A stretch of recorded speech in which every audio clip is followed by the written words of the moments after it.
बिस्मिल्लाहिर्रहमानिर्रहीम, अस्सलाम वालेकुम। शाम रमज़ान में आपको खुशामदीद कहते हैं। रहमतों, बरकतों और मग़फ़िरतों वाला महीना रमज़ान मुबारक का आगाज़ हो गया है। आज मुल्क भर में पहला रोज़ा है और हमारे पूरे नेटवर्क की जानिब से, ARY नेटवर्क की जानिब से, ARY न्यूज़ की जानिब से, ARY न्यूज़ की टीम की जानिब से और हमारी जो बाखबर सवेरा की टीम है उसकी जानिब से, मेरी और साइम की जानिब से हम सब आप सबको बहुत रमज़ान मुबारक। रमज़ान मुबारक। आई होप कि आप लोगों का रोज़ा बहुत अच्छा जा रहा होगा। हमारा तो बहुत अच्छा जा रहा है अभी तक।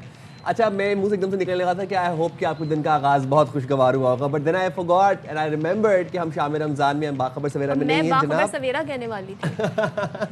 तो अब आज हम शाम रमज़ान के पहले रोज़े का प्रोग्राम कर रहे हैं और शाम रमज़ान का पहला प्रोग्राम है। रमज़ान सिर्फ आपको पता है कि भूख और प्यास का नाम नहीं है। रमज़ान नाम है खुद एहतसाबी का, सेल्फ रिफ्लेक्शन का, देन सेल्फ अकाउंटेबिलिटी हमने बोला, इसके बाद सब्र, शुक्र, इसार, अपनी ब्लेसिंग्स को काउंट करना और अपनी ब्लेसिंग्स के बारे में थैंकफुल, ग्रेटफुल होना। बिल्कुल। और ये महीना है, इस महीने की बड़ी अहमियत इसलिए भी है कि इस महीने का बिलखुसूस कुरान पाक में ज़िक्र हुआ है। कुरान पाक का नुज़ूल भी इसी महीने से शुरू हुआ था। तो रहमतों, बरकतों का, इल्म का ये महीना कहलाता है। सब्र, इसार का और दूसरों से अपना ताल्लुक़ जोड़ने का ये महीना कहलाता है। पाकिस्तान में रात गए हम तरावी हमने देखी, मसाजिद में तरावी का एहतमाम किया गया और उसके बाद हमने ये देखा कि सहर का सिलसिला शुरू हुआ और बड़ी तादाद में लोगों ने मसाजिद का रुख किया तरावी के लिए, नमाज तरावी के लिए। सहरी में वो जो रिवायती एक पाकिस्तान में हम तरीका देखते हैं, जो रौनक होती है रमज़ान की, वो हमें नज़र आती है।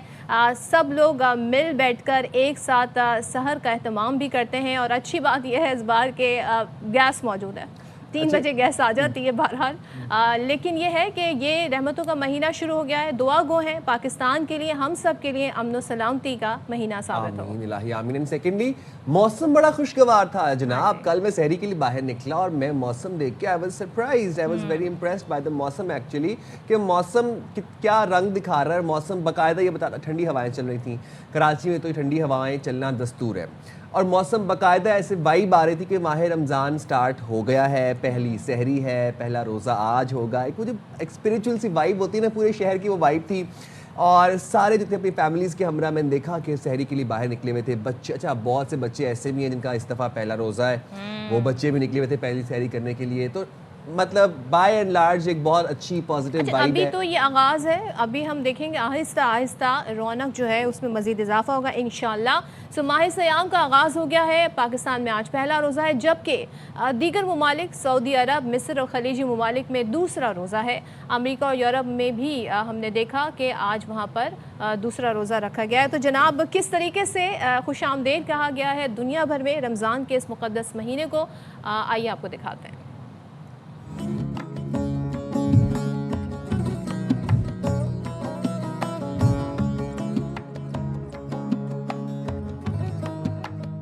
मरहबा रमज़ान। मस्जिदुल हराम और मस्जिद नबवी में तरावी के रूह परवर मनाजिर। दुनिया भर से आए हजारों मुसलमान बारगाह इलाही में सजदा रेज हुए, मग़फ़िरत की दुआएं मांगी गईं। मक्का क्लॉक टावर और दुबई का बुर्ज खलीफा रमज़ानुल मुबारक के हुरूफ से रोशन हो गया। कतर में भी तरावी के रूह परवर मनाजिर देखे गए। सड़कें बरक़ी कुमकुमों से रोशन हो गईं। तबाहाल फ़लस्तीन में भी आज दूसरा रोज़ा है। मस्जिद अक्सा में तरावी के लिए अवाम का समंदर उमड़ आया है। इसराइली चाहरियत के बावजूद गजा के बाजारों की रौनकें लौट आईं। मगरिबी किनारे में भी बाजारों में सहरो अफ्तार के लिए शहरियों का हुजूम है। बेघर फ़लस्तीनियों ने खेमे सजा लिए। गजा के रिहायशी रमजान की पहली रात सहरी के लिए जमा हुए। सऊदी अरब, मुत्तहदा अरब अमारात, कतर, कुवैत, बहरीन, इराक, यमन, लबनान, फ़लस्तीन और अफगानिस्तान में आज दूसरा रोज़ा है। इंडोनेशिया, मलेशिया, तुर्की, ब्रुनाई, ऑस्ट्रेलिया, मिस्र, अमान, अज़रबैजान, फ्रांस, जापान और वस्त एशियाई मुल्कों में आज यकुम रमज़ान है। तो बहुत से अफराद ने आज पहला रोज़ा रखा है। जिस तरफ मैं ये सोच रहा था कि हम कितने खुशकिस्मत हैं कि हमें एक और रमज़ान नसीब हुआ। आप सोचें कि पिछले रमज़ान तक बहुत से लोग हमारे साथ मौजूद थे जो इस रमज़ान, अगला रमज़ान आने तक बिछड़ गए हमसे। उनको भी दुआओं में याद रखना है हमने, और इस बात के लिए बहुत ग्रेटफुल होना है कि हमें एक और रमज़ान की सादत हासिल हो गई। अच्छा जी, रमज़ान का महीना शुरू होता है और हमने जैसे कि आगाज़ भी किया कि रहमतों, बरकतों और सवाब का महीना है, लेकिन एक बहुत ही अनफॉर्चुनेट सिचुएशन हमारे मुल्क में हो जाती है जी, मुनाफाखोर। ये मुनाफाखोर सीजनल होते हैं, ये आते जाते रहते हैं, लेकिन रमज़ान में जिस तरीके से ये मुनाफा कमाते हैं उसको हम आपसे सिर्फ बातें ही नहीं करेंगे, हम बतौर सबूत आपको बताएंगे कि हमारी टीम ने पूरी कोशिश की कि जानने की कि आखिर जो, क्योंकि ज़ाहिर है फल फ्रूट का जो है ज़्यादा इस्तेमाल हो जाता है, अफ्तार के दस्तरखान पे एहतमाम होता है, फ्रूट चाट का, दीगर फ्रूट्स का भी। हमने क्या किया, हमारी जो नुमाइंदा है उनको रोहा फातिमा, हमने उनसे कहा जी आप मार्केट का ज़रा 2 दिन पहले रमज़ान के आने से पहले ज़रा सर्वे करें और देखें कि फल फ्रूट की कीमतें क्या है, क्योंकि मेरी राय में जो मुझे मालूम हुआ है 100 से 200 रुपए तक का इजाफा हो गया है, इससे भी ज़्यादा हो सकता है। सो ज़रा 2 दिन पहले मार्केट में फल फ्रूट कितने में बिक रहे थे और रमज़ान के पहले रोज़ यानी आज के दिन अगर हम रेट जानने की कोशिश करें तो आज क्या है, तो क्यों ना बिल्कुल जी, तो हम जरा रोहा फातिमा फातिमा की ये जरा रिपोर्ट देख लेते हैं जी। रोहा,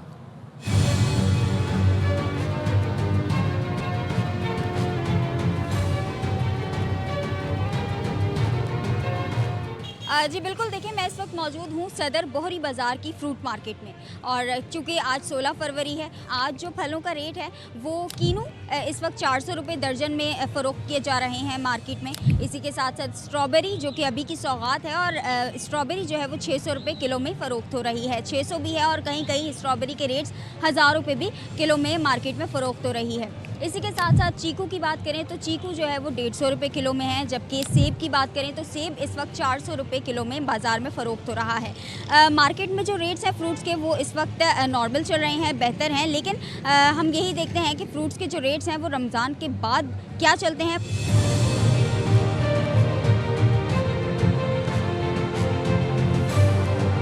हमने 16 फरवरी यानी आज से 3 रोज़ कबल आपको फ्रूट्स के रेट्स बताए थे, जिनमें कीनू की अगर मैं बात करूं तो उस वक्त जो है वो कीनू 400 रुपये दर्जन था, जबकि आज माह सियाम के पहले रोज़े के दौरान जो फल का रेट है कीनू का वो 500 रुपये दर्जन हो गया है। और इसी के साथ साथ स्ट्रॉबेरीज़ की बात की जाए तो स्ट्रॉबेरीज़ जो है वो 3 रोज़ कबल तो स्ट्रॉबेरीज़ के रेट थे कि 600 रुपये किलो में फ़रोख्त हो रही थी, लेकिन अब जो स्ट्रॉबेरीज़ के रेट्स हैं वो 700 रुपये किलो जो है मार्केट में फ़रोख्त की जा रही है।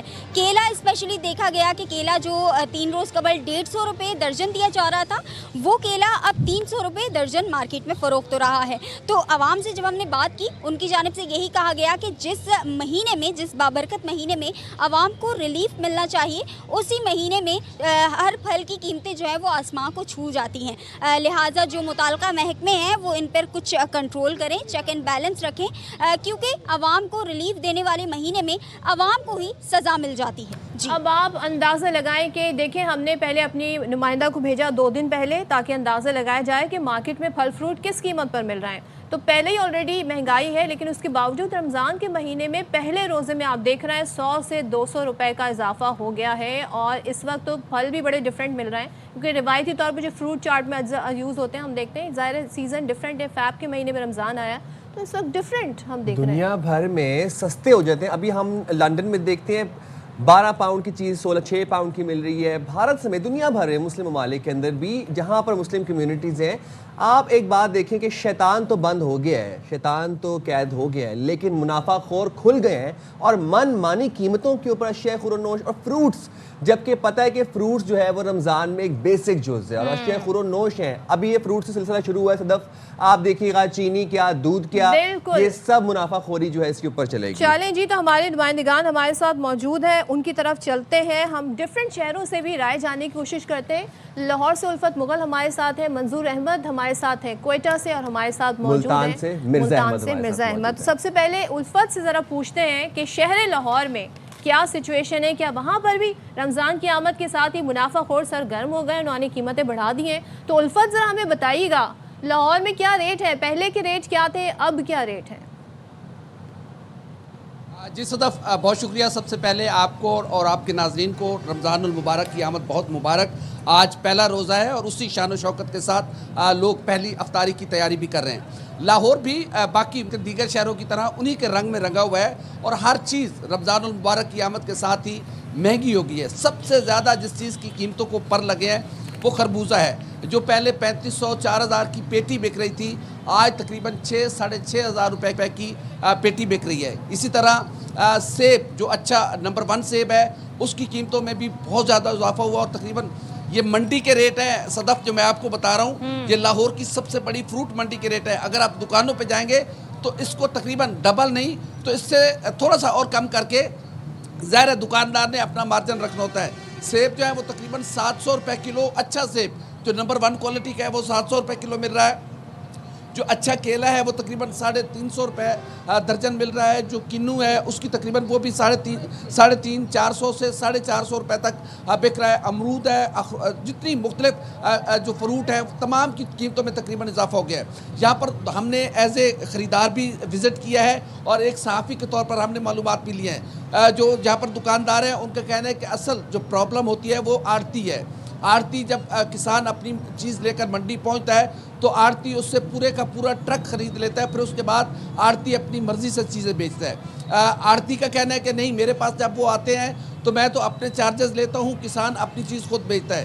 तो चूँकि जैसे जैसे चीज़ें ट्रैवल करती जाती हैं फिर उसी तरह चीज़ें और महंगी आती हैं। तो जो लाहौर के करीबी इलाकों के लोग हैं वो तो यहाँ मंडी से आके ख़रीदारी कर लेते हैं, लेकिन जो मंडी से दूर के लोग हैं उनको ये चीज़ें महंगी पड़ती हैं। जितनी भी चीज़ें हैं तकरीबन सब की कीमतों में 50 से लेकर 150 तो उल्फत एक बात बताइए, इन शॉर्ट किया गया। मुनाफाखोरी की जा रही है। आप बता रहे हैं कि आप लाहौर की सबसे बड़ी मंडी में मौजूद हैं। मुझे ये बताएं इंतज़ामिया कहाँ पे है, कमिश्नर्स कहाँ पर हैं, आपको फील्ड में नज़र नहीं आ रहे? इंतज़ामिया क्यों इस बात को यकीनी नहीं बना रही कि मुनाफाखोरी के खिलाफ इकदाम किए जाएँ?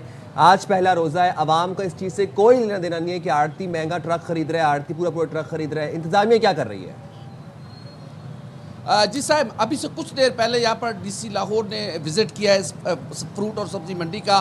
उन्होंने यहाँ पर चीज़ें चेक की और सब ओके की रिपोर्ट लेकर वो यहाँ से रवाना हो गए। उसके बाद भी मनमानी और उससे पहले भी मनमानी। जो दुकानदार है उसका कहना है कि उसकी जो कीमत ख़रीद है अगर उस पर वो अपना मुनाफा नहीं रख के बेचेगा तो फिर वो बिज़नेस उसने चला लिया, वो कैसे बिज़नेस चलाएगा?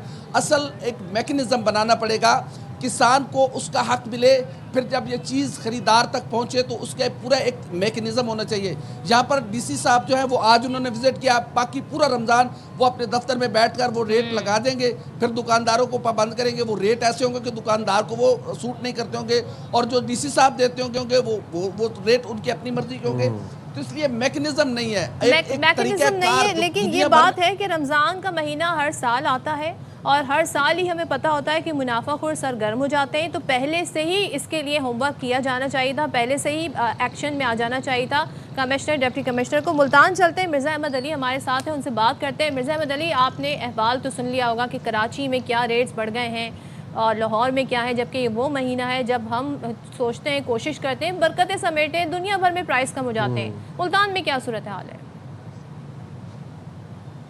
जी बिल्कुल, माह सयाम का बाबरकत महीना शुरू होते ही मुल्तान में भी हालात कुछ मुख्तलिफ नहीं है। आज पहला रोज़ा है और पहले रोज़ जो है 50 से 100 रुपये जो है फलों की कीमतों में इजाफ़ा है। आपको बताता चलूँ कि कीनू जो है वो 50 रुपये इजाफे के साथ 200 रुपये फ़ी किलो, अमरूद भी 50 रुपये इजाफे के साथ 2 रुपये फ़ी किलो, केला 60 रुपये इजाफे के साथ 200 रुपये दर्जन से 250 रुपये दर्जन, सेब 50 रुपये इजाफे के साथ 300 रुपये से 400 रुपये किलो, जबकि स्ट्रॉबेरी 800 रुपये किलो से 600 रुपये किलो फ़रोख्त हो रही है।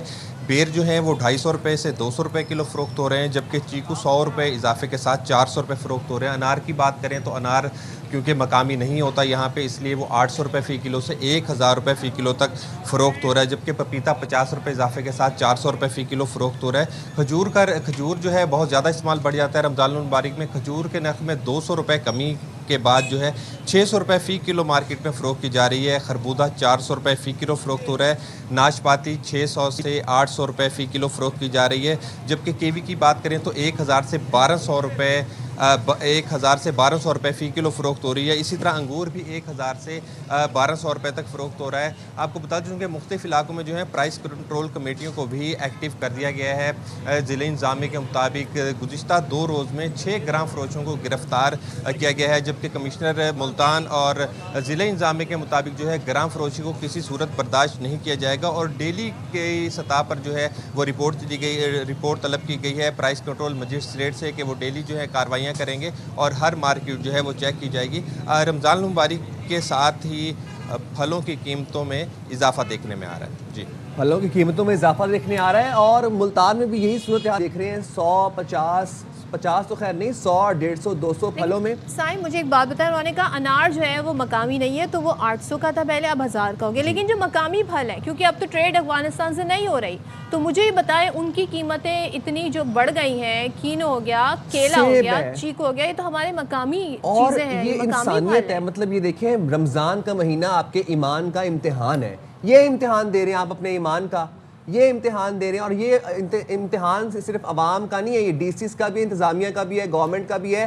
गरीब अवाम, मजबूर अवाम जो कि ऑलरेडी का भी इम्तिहान है। ये जो सूबे के चीफ एग्जीक्यूटिव हैं उनका भी इम्तिहान है कि आपने मेक श्योर करना है इस महंगाई के दौर में अवाम को सस्ती चीज़ें मैसर हों। और हम दुनिया भर में डिफरेंट ट्रेंड देखते हैं, वहाँ पे बड़े बड़े डिस्काउंट दिए जाते पर लोगों के साथ जो है वो लूट मार मचाई हुई है। कोयटा चलते हैं, कोयटा से जानने की कोशिश करते हैं मंजूर अहमद से कि वो हमें क्या बताएंगे। मंजूर अहमद, आप भी बताएं ज़रा कि कोयटा में क्या वहाँ पर कोई किस्म का मैकेनिज़्म पहले बनाया गया कि क्या सूरत हाल रहेगी? हर चीज़ महंगी है, तो ज़रा गोश्त का भी हमें बताइएगा कि वो कितनी कीमत पर बेचा जा रहा है। सदफ मैकेनिज़्म सरकारी तौर पे वही कि सरकारी निर्खनामा जारी कर दिया गया, ताहम उस पर अमल दरामद ना होने के बराबर है। माँ सिवाय दूध के बाकी अशिया जो है वो सरकारी निर्खनामे के बस जो है वो फ़रोख्त किए जा रहे हैं। इसी तरह निर्खनामा आवेज़ा करने के अहकाम दिए गए, वो भी कहीं नज़र नहीं आता। अत्ता के पल वाले भी जो है अपने मनमानी से जो है वो कीमतें तय कर रहे हैं। जो किन्नू है वो 80 रुपये पहले फ़रोख्त हो रहा था, अब वो 100-120 रुपये तक पहुंचा। इसी तरह गोश्त की सूरत हाल में छोटा जो गोश्त है वो पहले 2200 रुपये फ़ी किलो फ़रोख्त हो रहा था, अब 2400 से 2500 रुपये फ़रोख्त हो रहा है, जबकि सरकारी निर्ख 2000 रुपये मुकर्रर किया गया है। इसी तरह बड़े का गोश्त जो है वो पहले 1350 से 1400 रुपये फ़रोख्त हो रहा था, अब जो है 1500 रुपये फ़ी किलो तक फ़रोख्त हो रहा है, जबकि सरकारी निर्ख बग़ैर अडी गोश्त का जो है 1200 रुपये मुकर्रर किया गया है। इसी तरह बाकी जो चीज़ें अत्ता कि चीनी कोयटा में अभी भी तकरीबन 185 रुपये से 200 रुपये तक जो है फ़रोख्त हो रहा है। मुज़ाफ़ात में जो दुकानें हैं पर चूँकि वहाँ पर 200 से 205 रुपये फ़ी किलो फ़रोख्त हो रहा है। वज़ीर आला बलोचिस्तान ने भी अहकाम दिए हैं, आज ही अहकाम जारी किए हैं कि हर तरह जो है गिराम फरोशी को रोका जाए। और ज़िला इंतज़ामिया ने भी ये कहा था कि जो सरकारी निर्खनामा है उस पर अमल दरामद नहीं होगा तो कार्रवाई होगी। लेकिन ताहाल इस किस्म की कोई चीज़ मौसर चीज़ नज़र नहीं आई है और ना कोई ऐसे आदात शुमार आए हैं कि अब तक ज़िला इंतज़ामिया की जानिब से क्या कार्रवाइयाँ की गई हैं। दूसरी जानिब जो ख़ास तौर पे जो गोश्त का कारोबार करने वाले उनका ये कहना है कि उन्हें खुद माल जो है वो महंगा मिल रहा है। गोश्त की यहाँ पे जानवरों की यहाँ पे शॉर्टेज है, ख़ासतौर पे बकरे और दुम्बे जो है वो काफ़ी कहते हैं कि कम हो गए हैं, जिसकी वजह से कीमतें बढ़ी हैं। इसी तरह फल वाले भी ये कहते हैं कि जो मार्केट से हमें जो है चीज़ें महंगी मिल रही हैं। तो इस तरह एक दूसरे पे डाल के जो है ये जवाब पेश किया जा रहा है। साथ साथ क्वालिटी का भी वो किया जाता है कि हम बेहतर क्वालिटी बेच रहे हैं। इस तरह लोगों पे जो है एक तरह से जो महंगाई है उसका बम फोड़ा गया है। और रमज़ान मुबारक जिस तरह हमेशा होता है हस्ब साबिक, वही सूरत हाल इस मरतबा फिर कोयटा में है। सिर्फ दूध की कीमत जो पहले 200 रुपये थी उसको जो है सरकारी निर्ख 190 रुपये थी, दूध को जो है अभी 200 रुपये कर दिया गया। बार बार इसका अगर हम तकरार करेंगे तो ऐसा ना हो कि दूध की कीमतें भी बढ़ा दी जाएं। Thank you so much. हमारे साथ कोयटा से मंजूर अहमद थे, मिर्ज़ा अहमद अली मुल्तान से थे, उल्फत मुगल लाहौर से थे। आप तीनों का बहुत शुक्रिया भाई। बात दरअसल ये है कि लोग एक्सपेक्ट करते हैं आपसे कि आप बेहतर मैकेनिज़्म लेकर आएंगे, आप लोगों की ज़िंदगी में रिलीफ लेकर आएंगे, बिलखुसूस रमज़ान के महीने में। आप बात करें, हम नॉन मुस्लिम कंट्रीज़ की भी बात करें ना, वहाँ भी मुसलमानों को डिस्काउंट में चीज़ें मिल रही होती, मगर आप अपने मुल्क में हालात देखें, सरकारी निर्ख कुछ और है, मनमानी कुछ और चलिए। इसकी आप लाख तौजीहात दें जी कि आड़ती ने ये कर दिया तो फार्मर ने ये कर दिया, लोगों को इससे फ़र्क नहीं पड़ता। लोग देखते हैं जी ज़िला इंतज़ामिया क्या कर रही है, सरकार क्या कर रही है। और मुझे अफसोस इस बात का है कि अब ये कोई पहला साल नहीं है। हर साल रमज़ान के आगाज़ में हम यहाँ पर बैठ के गिरां फरोशी के ऊपर प्रोग्राम कर रहे होते हैं, नाजायज़ मुनाफाखोरी के ऊपर कर रहे होते हैं। और मुनाफाखोरी भी इस लेवल की कि आपने हर चीज़ अशिया खुरोनोश की कीमतों में 20, 30, 40 रुपए की बात नहीं हो रही, 100, 150, 200 का आपने इजाफा कर दिया। वो शख्स जो कि ऑलरेडी 35-37 हज़ार कमा रहा है, यार उसका रमजान कितना मुश्किल कर दिया आप लोगों ने। ये रोजमर्रा की अशिया है, सोचे रोजमर्रा की, साथ में उनके अपने दीगर अखराजात भी हैं, वो तमाम तर चीज़ें भी साथ साथ चलेंगी। अच्छा जनाब, अब ज़रा अब से कुछ ही लम्हों बाद पहला अफ्तार हम करेंगे, तो पहले अफ्तार से पहले ट्रैफिक की क्या सिचुएशन है, ट्रैफिक का प्लान क्या है, स्ट्रेटजी क्या बनाई गई है। नज़ीर शाह हमारे साथ मौजूद है, हम इस हवाले से अपडेट करेंगे। नज़ीर बताइएगा। बिल्कुल देखें, अब से कुछ घंटे के बाद पहली इफ्तार जो पाकिस्तान भर में जो रहने वाले वो लोग करेंगे, लेकिन जो कराची की जो सबसे अहम इश्यूज है वो ये हैं कि जो ट्रैफिक जाम की जो सूरत हाल हो जाती है वो सख्त अजियत का सामना करना पड़ता है। इस वक्त कराची की जो सबसे अहम शारा है, शारा फैसल है, यहाँ पर लेन वायलेशन की धज्जियाँ उड़ा दी गई हैं। अच्छा। कौन सी लेन, कहाँ की लेन, किसकी लेन, हर शख्स किसी भी लेन में आपको उस वक्त नजर आ रहा होगा। और ना सिर्फ ये शारा फैसल, मतलब मेट्रोपोल से लेकर आपको एयरपोर्ट तक यही सूरत हाल नजर आएगी। नज़ीर, ई चालान का क्या बना? लोगों को तो बड़ा खौफ है ई चालान का, और होना भी चाहिए टू बी ऑनेस्ट। जितने जुर्माने देखें सदफ, जो ई चालान जो आया था वो यकीनी तौर पर पढ़े लिखे और महजब तबके के लिए भी था, लेकिन अब लगता है कि उन्होंने भी उसको अब हवा में उड़ा दिया है। ई चालान के बाद ई चालान बेसिकली उन लोगों के लिए था जो ट्रैफिक कवानीन की पाबंदी कर रहे हैं और लेन वायलेशन हो, ट्रैफिक रेड लाइन जब हो या दीगर जो ऐसे इशूज़ हो उनको ख़त्म करें और ट्रैफिक चालान से बचने के लिए वो अपने एक महज़िब वे में गाड़ी चलाएं। इस वक्त ये सूरत हाल ये कि जब से ये ई चालान शुरू हुआ है तब से आपकी इन्फोर्समेंट ख़त्म कर दी गई है। आपको सड़क पर कोई ट्रैफिक एहलकार नज़र नहीं आता, जिसका नतीजा ये निकला है कि अब से 3.5 से 4 घंटे के बाद जब ये इफ्तार का वक्त करीब आएगा शायद बहुत से लोग। तो नज़ीर, आप ये कह रहे हैं कि रमज़ान के लिए कोई ख़ास प्लान नहीं है ट्रैफिक पुलिस के पास? उन्होंने हर साल एक प्लान तरतीब दिया जाता था कि फर्स्ट 10 डेज क्या प्लान होगा, उसमें क्या होगा, लास्ट अशरे में क्या होगा, एक्स्ट्रा नफरी जो है उसकी तलब होती थी, उसको बुलाया जाता था। इस बार क्या प्लान है या कोई प्लान नहीं है? देखें, इस बार हमारे को कोई प्लानिंग नजर नहीं आती, नहीं कोई जो ट्रैफिक का बाकायदा प्लान बनाया जाता है कि पीक आवर में किस तरह की नफरी और कहाँ तैनात की जाएगी। जब नफरी है ही नहीं तो उसको तैनात कहाँ करेंगे, क्योंकि इन्फोर्समेंट तो हटा ली गई थी। और हमारे मुसद्दिक़ा ज़राए का कहना है कि ट्रैफिक की सूरत हाल पर वज़ीर दाखिला सिंध की जानिब से आज बहुत बरहमी का इजहार भी किया गया है। उनकी जानिब से खुसूसी तौर पर जो बेहंगम ट्रैफिक है और जो ट्रैफिक की सूरत हाल है, इस पर IG सिंध से भी उनकी बात हुई है।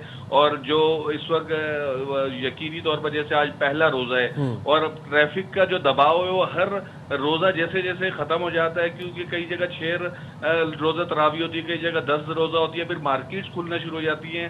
अगर आज पहले रोज़े के दिन ही ट्रैफिक की ये सूरत हाल रही तो आप बाकी 29 का अंदाज़ा खुद लगा सकते हैं। और इसी पर आज खुसूसी तौर पर CPO में भी एक बैठक हुई है जिसमें IG सिंध को, additional IG Karachi, DIG traffic को इनको यकीनी तौर पर अहकामात पास किए जाएंगे कि शहरियों की सहूलत के लिए ऐसे इकदाम किए जाएं ताकि शहरी रोज़े की हालतों में कम से कम ख्वार न हो। सही बात है जी। ठीक है, बहुत शुक्रिया नज़ीर शाह हमें अपडेट करने के लिए। और कराची में जो सबसे ज़्यादा हम ई चालान्स देख रहे थे वहाँ पर वो तो शारा फैसल पर हो रहे थे, क्योंकि वहाँ पर लेन्स भी मौजूद थी, वहाँ पर आपके पास 60 की स्पीड लिमिट थी। अब शारा फैसल के ऊपर ही लेन की खिलाफ वर्जी भी हो रही है और नज़ीर पर कोई लेन शेन नहीं। अब लोग तैयार हैं, अब आपको आएंगे जुर्माने, तो फिर जुर्माने तो आएंगे, इसलिए आप तैयार रहें। बस जाएंगे हम एक छोटी सी ब्रेक पे, हाजिर होंगे ब्रेक के बाद। Stay there with us.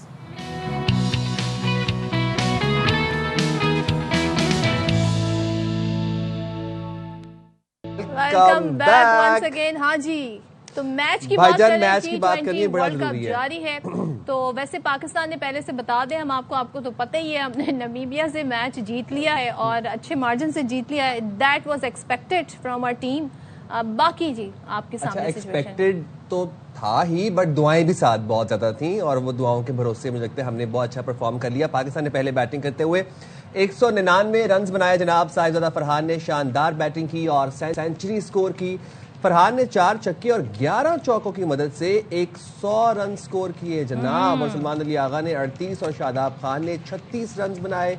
Pakistani team management ने साबिक कप्तान बाबर आजम को बेंच पर ही बिठाए रखा और उन्हें बैटिंग के लिए भेजा ही नहीं। जरा दिखाते हैं आपको कुछ हाइलाइट्स।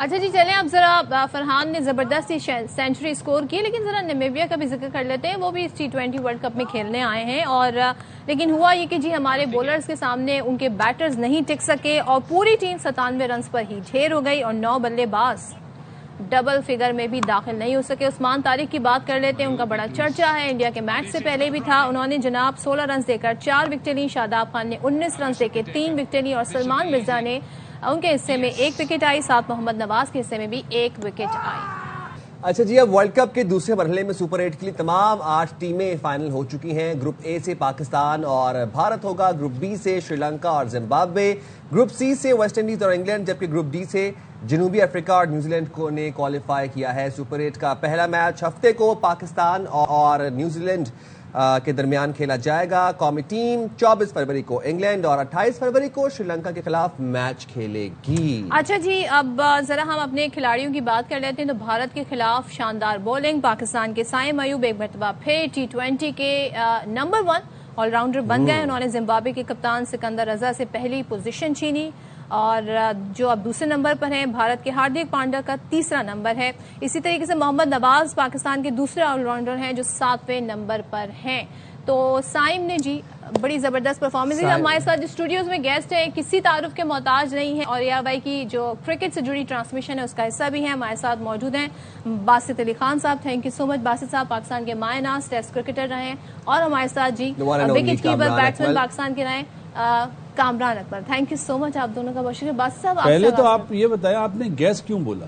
ये तो हमारा अपना चैनल, हमारा फैमिली चैनल। मैं देख रही हूँ आजकल आप काफी गुस्से में जब से पाकिस्तान इंडिया से मैच हारा है। लाजमी बात है, होना तो हर बात में आप कोई ना कोई नुक्ता निकाल के ले आते हैं। गुस्सा नहीं होता, अफसोस होता है कि जिस तरह की क्रिकेट खेलनी चाहिए वैसा नहीं खेल रहा है। अच्छा, आप बताएं ना, क्या आप रोजाना हमेशा ये सोचेंगे इंडिया जीत जाए, इंडिया जीत जाए? लेकिन हम नामीबिया से जिस तरह जीते हैं, मैं सबसे पहले बात करूंगी फरहान की मैं इसलिए बात करूंगी हमने इंडिया के मैच में परफॉर्मेंस उस तरह की नहीं देखी। हो जाता है चले, लेकिन यहाँ पर उन्होंने 100 रन और जिस तरह के 100 रन बनाए वो आप सबके सामने जबरदस्त सेंचुरी स्कोर की है।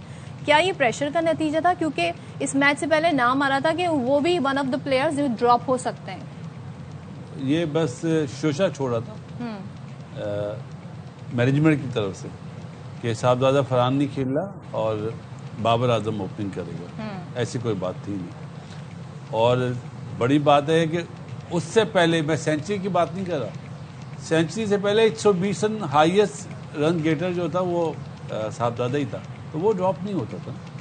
उसके बाद उसने सेंचुरी बनाई और इस वक्त ICC में अभी तक सबसे ज़्यादा रन बनाने वाला प्लेयर बैटर भी साहबजादा फरहान है। देखिए, आप नामीबिया का आपने बोला ना, थोड़ा फर्क है, थोड़ा ही बहुत फर्क, मतलब उनकी टीम में और पाकिस्तान की टीम में फर्क है। असल में मसला ये, हम इन लोग के साथ अच्छा खेलते हैं और जब बड़ी टीम आती है तो जीरो हो जाते हैं। अब दुआ है कि अब जो 21 को पहला मैच है न्यूजीलैंड से, तो सारी बड़ी टीमें ही आएंगी, बड़ी दुआओं पे ही नहीं तो आप जा रहे हैं ना श्रीलंका। मैं अब जो असल में वसीम बदामी चला गया था तो इंडिया से हम आ गए, अब आप नहीं जाना। तो आप क्या कहना चाह रहे हैं? मत जाना। कामिल भाई, आपसे जानना चाहूंगा, पाकिस्तान और नामीबिया के मैच में पाकिस्तान की परफॉर्मेंस को कैसे एनालाइज करेंगे? जैसे इंडिया ने पाकिस्तान को किया है, ऐसे हमने थोड़ा नामीबिया को थोड़ा किया। तो हल्का हाथ रखे कामरान भाई। नहीं, ऐसे ही हो रहा है। इंडिया ठीक है, हम भी खेले इंडिया के खिलाफ, हम कौन सा जीते हैं, हमारे से पहले वाले भी खेल रहे हैं ICC इवेंट में, कहाँ जीते हैं। लेकिन एटलीस्ट बाकी टीमों को थोड़ी फाइट देते थे, बड़ी टीमों से जीत लेते थे, थोड़ा सेमीफाइनल फाइनल तक जाते थे। लेकिन रिसेंटली आप देखें कि इस टीम की परफॉर्मेंस, फिर पास में 4-5 टूर्नामेंट देख लें, वो इतने अच्छे नहीं गए, पहले राउंड से बाहर हो गए हैं और सुपर 6 में भी, सुपर 8 में भी क्वालिफाई नहीं कर सके 2024 में। तो यही फ़र्क नज़र आ रहा है कि वो टीम ज़्यादा बड़ी थी, परफॉर्मेंस क्यों नहीं हो रही? थोड़ा हमारा होमवर्क अच्छा नहीं है, हमारा प्रोसेस अच्छा नहीं है खेलने का। हम एंड टाइम पे ICC इवेंट आता तो पता नहीं कहाँ से कोई लड़का ले आते हैं, एडजस्ट कर लेते हैं। बाकी टीमें 8 महीने पहले, 10 महीने पहले टीमें बना लेते हैं, अपना एक कॉम्बिनेशन बना लेते हैं। हम उसमें थोड़ा लैग करें क्योंकि हमारा सिस्टम नहीं बना हुआ। तो इस चीज़ की तरफ जाएंगे तो ICC भैया आप ये देखिए ना, नामीबिया में भी कितने हमने प्लेयर्स चेंज कर दिए। हमने अभी वो वैसे करने चाहिए थे सदब, वैसे किए नहीं है। हमने सुपर 8 को सामने रखते हुए वो वैसी टीम नहीं खिलाई। जैसे बॉलिंग लाइनअप होनी चाहिए, बैटिंग लाइनअप होनी चाहिए। अगर बाबर खेल रहा है तो नामीबिया थी, आप उसको भेजते नंबर 4 पे, वो रन्स करता, कॉन्फिडेंस आता। अगर आपने सुपर 8 के मैच खिलाने हैं, 21, 24 और 28 को खिलाने हैं, आपका मेन प्लेयर है, बेस्ट प्लेयर है, इससे अच्छा आप उसको बारी दें, ना कि आप उसको 7वें 8वें नंबर बारी ना आए। तो ऐसे मेरे ख्याल से नहीं, हम नामीबिया जैसी टीम के खिलाफ बाबर को खिला ही नहीं रहे, जबकि बाबर के लिए हम शुरू से ही कह रहे हैं कि वो T20 के प्लेयर नहीं है, बहुत बड़े प्लेयर हैं। शुरू से नहीं कह रहे, अभी रिसेंटली जो फॉर्म जो उनकी फॉर्म है, लेकिन हमने इंडिया के मैच में उन्हें 4th नंबर पे भेजा। ये कौन से डिसीजन? मैं वही कह रहा हूँ ना, वो 4 पे ही बनता था, जिस मकसद के लिए लेके गए वो 4 पे ही खेला है। लेकिन पहली बात तो यह है बाबर का 4 नंबर नहीं है। हम लोग होते, बासित भाई होते, बासित भाई की आपकी नहीं, मेरी राय होती अगर मैं देखता टॉप 3 में उसकी जगह नहीं बन रही तो मैं स्क्वाड में भी ना लेके जाता, उसको मैं ड्रॉप कर देता। उसको टॉप 3 में खिलाना चाहिए। 4 पे ज्यादती उसके साथ भी हो रही है, टीम के साथ भी हो रही है, पाकिस्तानी क्रिकेट के साथ भी प्लेयर ही नहीं है। आप उसका कॉन्फिडेंस उसका टेस्ट मैच और वनडे का भी खराब कर रहे हैं। अब देखिए बारी नहीं आई, कल का क्या वो सोचेगा नहीं कि मैं दुनिया का नंबर 1 बैट्समैन हूँ, सबसे ज्यादा मेरे रन था T20 में दुनिया में, और मुझे बारी नहीं दी गई नबीबिया के खिलाफ। इंसल्ट फील होगी ना player, as a player senior 10 साल से वो खेल रहा है तो उसका नंबर नहीं। फिर उस्मान खान इंडिया के खिलाफ उसने 21-22 बॉलों पे 44 किया, वो बारी लेने नहीं आया। ख्वाजा नाफे आ गया एक बाहर से, शदाब आ गया, जिन्होंने परफॉर्मेंस मेहनत की है उनको पीछे करते जाते हैं। तो कुछ मुझे नज़र नहीं आ रहा कि किस तरफ टीम को लेके जा रहे हैं, क्या प्लानिंग है, किस सोच के साथ सुपर 8 खिलाएंगे। बॉलिंग आपकी देख लें, फास्ट बॉलर है ही नहीं, एक उस्मान तारिक है, दूसरा आपने बाहर बिठा के उसका भी कॉन्फिडेंस खराब कर दिया। तो नजर नहीं आता ना कि क्या प्लानिंग के साथ कर रहे हैं। नंबर 2 पे ही बरार है, तो जो परफॉर्मेंस नहीं कर रहे, जिनको कॉम्बिनेशन में नहीं आ रहे, जबरदस्ती फिट ऑन किया जा रहा है। तो बात भाई कोई प्लेयर अपने लिए स्टैंड नहीं ले सकता, मतलब बाबर ये नहीं कहते कि मैं 4 पे नहीं खेलना, भाई मेरा कैलिबर नहीं है या मैं नहीं बेंच बैठ, नहीं हिम्मत नहीं है। नहीं बासित भाई, शुरू में हम सुनते थे कि प्लेयर्स खुद ही चाहते हैं जी हम नंबर 1 नंबर 2 पर आए। ये बड़ा कहा जाता था रिजवान और बाबर की जब जोड़ी थी कि ये लोग चाहते ही नहीं किसी और नंबर पे खेलना। अब हम ये कह रहे हैं जी ये स्टैंड नहीं ले सकते अपने खिलाफ, ऐसा क्या चेंज हो गया? एक्चुअली देखें, जब वो कप्तान थे, कौन, बाबर साहब, जब 1 और 2 खेल रहे थे ना, लेकिन आप ये देखें ना कि नंबर, आप किसी से भी पूछेंगे ना सदफ कि नंबर 4 के लिए आया वो सूटेबल है, सब बोलेंगे नहीं। उसको भी पता है मैं सूटेबल नहीं हूँ। आप कोच के पास जाएं, बात करेंगे, अगर आपने मुझे खिलाना है टॉप 3 में खिलाएं, नहीं तो मैं रेस्ट कर लेता हूँ, मैं पानी पिलाता हूँ, कोई इसमें बुरी बात थोड़ी है। दुनिया के ग्रेड्स जो बने हैं उन्होंने भी पानी पिलाए हैं, रिकी पॉन्टिंग ने भी पानी पिलाया है, तो इसमें कोई वो नहीं है। लेकिन सबसे बड़ी बात है वो बोले कैसे। उसको तो एक रोल दिया गया है कि भाई आप में श्रीलंका की पिच ऐसी है, हमारे जल्दी से 2 आउट होंगे तो आपने स्टैंड देना, 2 आउट होंगे और नहीं हुए तो कल नहीं हुए ना, कल साइम पहले आउट रहा और दोनों की पार्टनरशिप हो गई, आगा की और साहबजादा की, तो 2 जल्दी से आउट नहीं हुए। ये प्लान बनाया कि 2 जल्दी से आउट हो जाए, जो मिसबा करता था ना टुक वनडे में, ओडीआई में, वो रोल दे दिया बाबर आजम को, फायदा नहीं। और दीगर डिसीजंस की बात करें हम, अभी जैसे उस्मान तारिक की जिस तरीके से एक हाइप थी इंडिया में, उनको 11वें ओवर से हमने, जब मैच हाथ से हमारे निकल गया, एक तरीके से जिस तरह के वो रन्स बना रहे थे हम नहीं कंटेन कर सके 150 तक 160 तक, लेकिन अब वो 16 रन देके 4 विकेटें ले रहे हैं। तो ये स्टैट्स मिसलीडिंग है? नहीं इशू क्या है? आप पहले अमेरिका वाला मैच देखें, उसमें भी उसने 10 ओवर के बाद बॉलिंग करी, इंडिया के अगेंस्ट भी 10 ओवर के बाद करी, जो अभी 4 विकेटें आप बोल रही है ना, वो भी 10 ओवर के बाद बैटिंग करी। तो उधर क्या हुआ और यहाँ क्या हुआ? वहाँ पे बैट्समैन खेल रहे थे जो इंटरनेशनली नाम है, जिनके परफॉर्मर है, जिन्हें टैकल करना आता है। यहाँ नबीबिया में तो बेचारों को समझ में भी नहीं आता ना कि वो क्या लेग ब्रेक कर रहा है, गुगली कर रहा है, फ्लिपर कर रहा है, ये सारी चीजें ना। क्लास चांस एज वेल ना, हो सकता जिन्होंने नहीं खेला इंडिया में उस्मान को, उनके लिए वो मुश्किल भी हो सकता है। ये सवाल वैलिड है कि पहले लाते ईशान किशन ने नहीं खेला था, ये वैलिड सवाल है। देखिए खेलना तो सारी टीम ने फर्स्ट टाइम ही था उस्मान तारिक, ईशान किशन की बात नहीं, सब ने। लेकिन आप देखते हैं प्लान बना के रखते हैं, प्लान ए प्लान बी, अगर प्लान ए कामयाब नहीं हुआ तो प्लान बी पे जाएंगे ना, कि अब वो कैसे इम्प्लीमेंट करना, किस बॉलर को लेके आना। आपने देखा कि फर्स्ट 6 ओवर्स में 60 प्लस लग गए हुए हैं, या पहले 7 ओवरों में 70 प्लस लग गए हैं, तो आप अपना बेस्ट बॉलर लेके आएंगे, जो विकेट टेकिंग है, आपका ट्रम्प कार्ड है, तो आप उसको लेके आएंगे। आपने जो क्या नाम है यूएसए के खिलाफ 10वें 11वें ओवर में लेके आए थे ना, वही मेंटालिटी इंडिया के खिलाफ इम्प्लीमेंट कर रहे थे। इंडिया की team far better number 1 team है, आपको अप्रोच चेंज की जाती है, आपको अटैकिंग क्रिकेट खेलनी पड़ती है। आप देखते हैं कि मेरा बेस्ट बॉलर कौन है, इब्रार और उस्मान तारिक। इब्रार को मार पड़ गई तो मैं दूसरा फौरन लेके आऊँगा, मैं 7वां 8वां ओवर उससे करवाऊंगा, ना कि जब वो 100 प्लस रन लग जाएंगे तो उस्मान तारिक को लेके वो तो फिर उससे चांस नहीं ना लेंगे, वो तो फिर आराम से खेलेंगे। वो वही किया उन्होंने, देखिए 1 विकेट ली, वो भी लास्ट ओवर में जाकर 4थी 5वीं बॉल पे। वो बड़ी प्लानिंग और होमवर्क करके आते हैं, गेम अवेयरनेस इसी को कहते हैं। जो हमारे प्लान्स जो थे ना, वो मुझे लगता लगता है कि वो गेम में नहीं थे, हम खोए हुए नज़र आ रहे थे, कोई नज़र नहीं आ रहा। डिसीजन टॉस का देख लें, प्लेइंग साइड देख लें, फील्ड चेंजिंग देख लें, बॉलर्स को कैसे यूटिलाइज किया, बैटिंग किस अप्रोच के साथ हुई। इतना स्कोर नहीं था कि बिल्कुल ही गेम से बाहर हो जाए। सिर्फ एक मेंटल ब्लॉक जो हुआ ना बड़े मैच का इंडिया के खिलाफ, वो लड़कों ने अपने ऊपर बहुत ज़्यादा हावी कर लिया हुआ था, प्रेशर ले लिया हुआ था। इसमें एक चीज़ और ऐड करूंगा कि सबसे बड़ा बैड डिसीजन तो आपने टॉस वाला करा ना। यस, जब आपने टॉस जीत लिया तो आपको मतलब थोड़ा बहादुरी दिखानी चाहिए थी, bat first. Agree. Thank you very much Basit भाई, कायम भाई, आपका भी बहुत शुक्रिया। आपने बात का? शाम रमजान आपने हमें वक्त दिया ना हमारे बासित भाई का मुस्सा नहीं जा आपने रहा। वादा करा कि आप हमें अफ्तारी भी कराएंगे, वो तो बताएं। इंशाल्लाह, आपने इंशाल्लाह। यहीं पे रहना है, आप यहाँ पे उधर सारी अफ्तारी बातें जरूर हम टीवी पे कराएंगे। थोड़ी बता देंगे इंशाल्लाह। Thank you so much Kamran, आपका वक्त है। बासित भाई आपका बहुत जनाब, यहाँ शुक्रिया। पर शामिल कर लेते हैं प्रोग्राम में। वो ये है कि चेयरमैन पीसीबी मोहसिन नकवी और कौमी हॉकी टीम के खिलाड़ियों से मुलाकात शुरू हो गई है और मुलाकात में कप्तान इमाद भट्ट समेत हॉकी टीम के सीनियर खिलाड़ी शरीक हैं। तो यही अपडेट है। शहजाद मलिक हमें इस हवाले से हमारे नुमाइंदे हमें अपडेट करेंगे। शहजाद बताइएगा।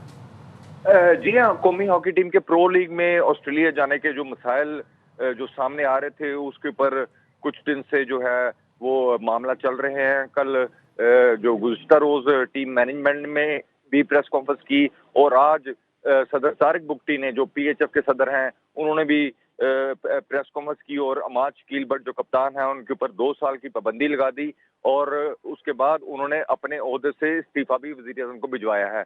लेकिन अब से कुछ देर कबल जो है चेयरमैन पीसीबी मोहसिन नकवी ने जो है कौमी टीम के खिलाड़ियों को, जो सीनियर खिलाड़ी हैं, उनको बुलाया है पाकिस्तान क्रिकेट बोर्ड में और अब से कुछ देर पहले उनकी मीटिंग शुरू हो चुकी है। अब वो इस मीटिंग में क्या आउटकम निकलता है, इसका फैसला जो है वो कुछ देर तक आने का इम्कान है।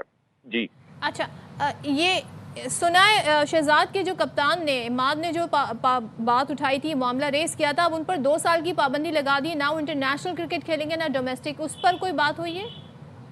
जी बिल्कुल, पाबंदी का मतलब यही होता है कि वो कुछ कोई भी किसी भी किस्म की गेम जो है वो नहीं, ना डोमेस्टिक खेल सकेंगे ना इंटरनेशनल खेल सकेंगे। तो अब ये पाबंदी बरकरार रहती है इस मुलाकात के बाद कि नहीं रहती, ये इस मुलाकात के बाद जो है इसका फैसला होगा।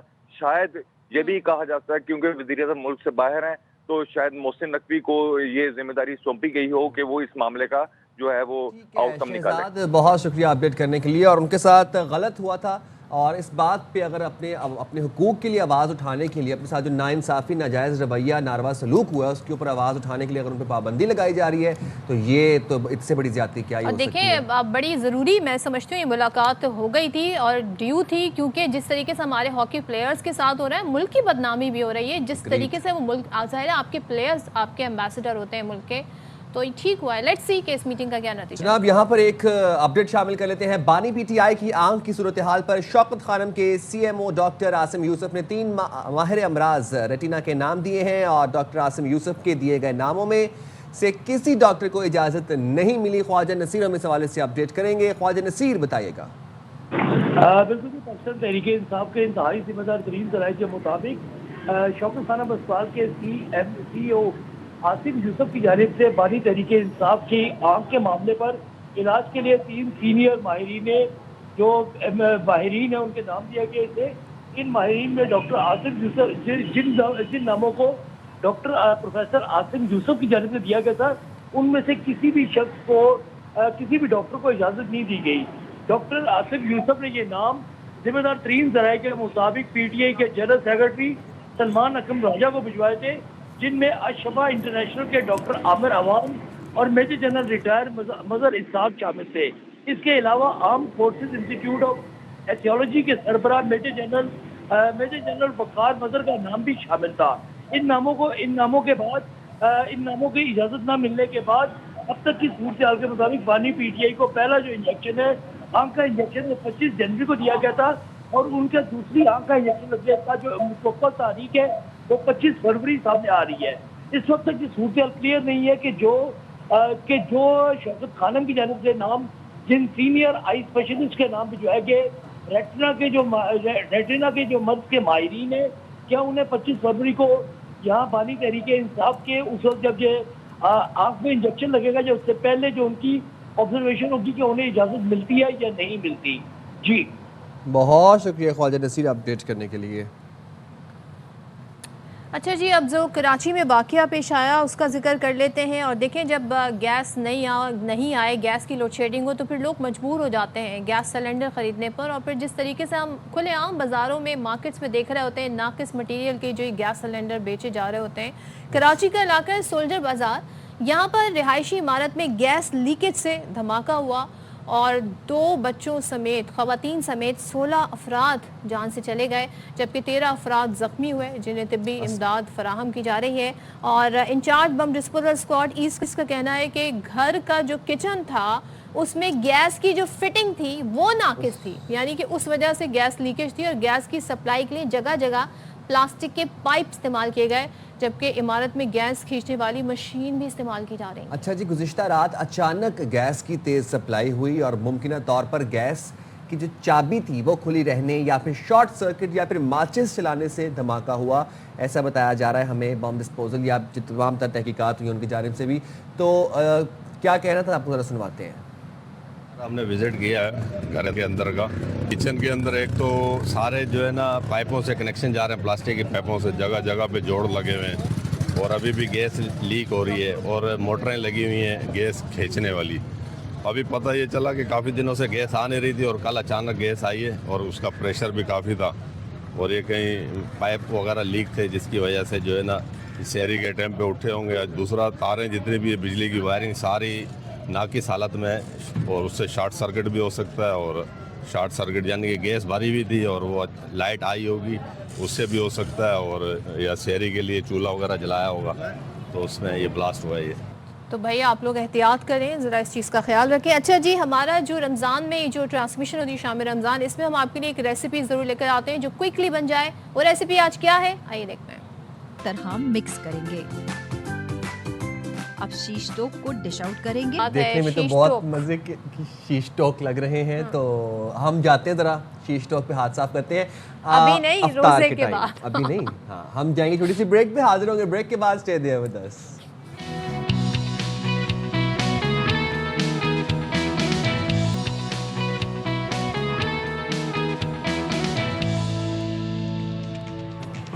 अस्सलाम वालेकुम, वेलकम बैक टू शाम रमज़ान। उम्मीद करते हैं आपका पहला रोज़ा बहुत खुशगवार जा रहा होगा। जनाब, मैं अभी मेरे दिमाग में ना एक चीज़ चल रही थी, ऊंट रे ऊंट तेरी कौन सी कल सीधी। इसी तरह ही कहूँगा, भारत रे भारत तू कब सच बोलेगा। कितना झूठ बोलता है, कितना झूठ बोलता है। सदफ प्लीज आप बताएं कि मैं क्या कहना चाह रहा हूं। मुहावरा जो यूज किया है साइम ने, इसका कॉन्टेक्स्ट, इसकी स्टोरी मैं आपको बता देती हूँ। देखिए, दुनिया भर में बड़ी बड़ी समिट की जाती हैं, तमाम मुल्क जो है वो भी करते हैं। आजकल एआई का ज़माना है, तो भारत में हुई AI 2026 समिट। अच्छा, ये समिट आई थिंक इस वक्त जारी भी होगी। अब क्या होता है, जब इस तरह की समिट की जाती है, आप अपने मुल्क में तैयार करदा मैन्युफैक्चर प्रोडक्ट को डिस्प्ले करते हैं, उसकी एग्जीबिशन होती है, उसे शोकेस करते हैं। दुनिया भर से रिप्रेजेंटेटिव्स आते हैं, मुंदबीन आते हैं, वो आपका प्रोडक्ट देखते हैं, आपसे पूछते हैं इस बारे में। तो वहाँ पर जनाब एक प्रोफेसर साहिबा थी यूनिवर्सिटी की, ज़ाहिर है यहाँ पर हुकूमत की तरफ से भी इसमें काफ़ी ज़्यादा फंड किया गया होगा। वहाँ की यूनिवर्सिटीज़, वहाँ के रिसर्चर्स, वहाँ की प्राइवेट यूनिवर्सिटीज़, सब ने मिलकर यहाँ प्रोडक्ट तैयार किए। अब जनाब ये आप रोबोटिक कुत्ता यहाँ पर देख रहे हैं, इसका डिस्प्ले हुआ, इसके बारे में बताया गया। तो वो जो खातून थी प्रोफेसर, वो क्या बोल रही थी, क्या बता रही थी, ज़रा वो सुन लेते हैं। Orion, you to meet Orion, and this has been developed by the Center of Excellence at the Galgotias University. This has been developed by the Center of Excellence at the Galgotias University. ये बहुत interesting सी चीज है। इसकी and to and engineering से लेकर के इसका application सब कुछ यूनिवर्सिटी पे हुआ है और ये इंडिया का पहला ड्रोन सॉकर एरिना है जो गलगोटियास पे ऑन कैंपस आपको देखने को मिलेगा।